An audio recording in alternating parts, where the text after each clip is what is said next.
Okay siya?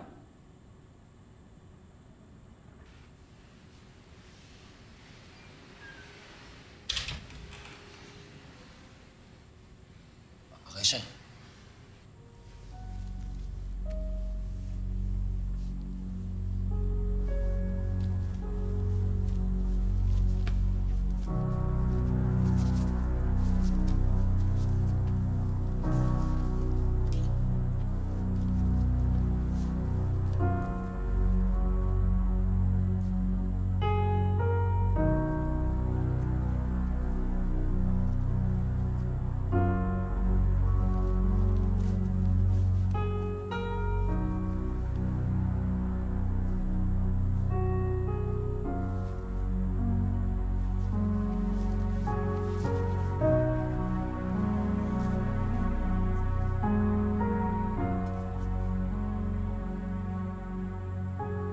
Tulog na siguro yung mga yan.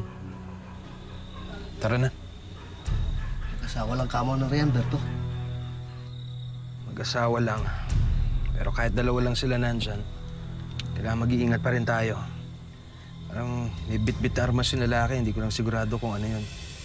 Ang sigurado ko lang, marami silang ginto dyan. Wala akong pakialam kung ano man ang hawak nila. Kailangan makuha natin yun. Tara na, tayin mo kami dyan.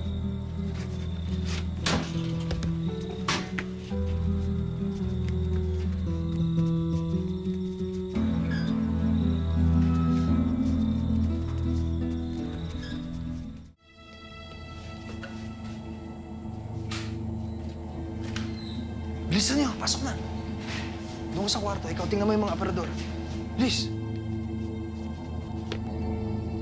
Bilisan niyo!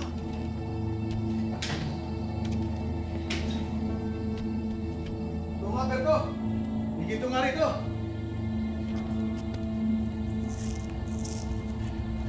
Ito na nga yun. Tara na, bilisan lang yun. Halika na! Sino kayo? Bakit kayo pumasok sa aming tahanan? Naman laban kung ayaw mo masaktan.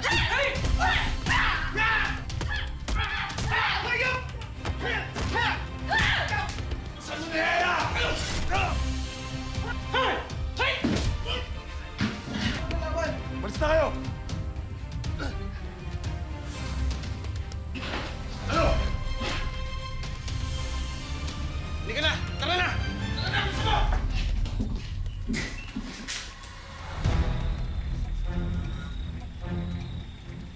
Tara na! Bilisan mo na! Batsi na! Batsi na!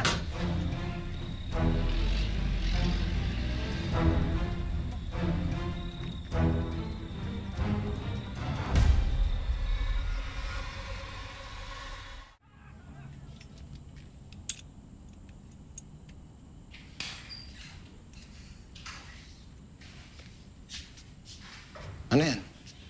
Isang sandata na pag-aari nila. Akin na. Mabuti, hindi ka nasaktan. Yun din ang aking pinagtataka, Berdano. Nagulat ako na kaya kong ipagtanggol ang aking sarili. Bakit ako may kakayahang lumaban? Sabihin mo nga sa akin, Berdano, ano ba talaga ako?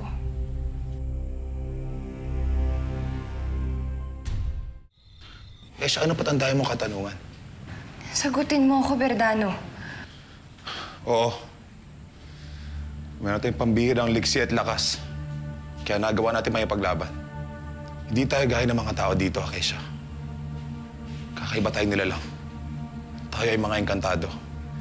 Ngunit hindi natin ito pwedeng ipagsabi. Lalo't maaari tayong katakutan dito. Kaya dapat natin ito ilihim sa mga taga rito. Kung ganun eh, yung lugar na nilisan natin ay ang ating tunay na tahanan. Bakit tayo umalis doon? Meron ba tayong tinatakasan?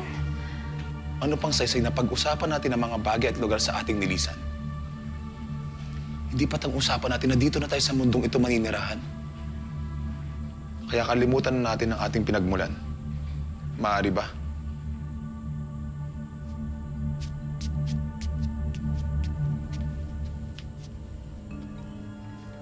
Marami kang inilihim sa akin, Berdano.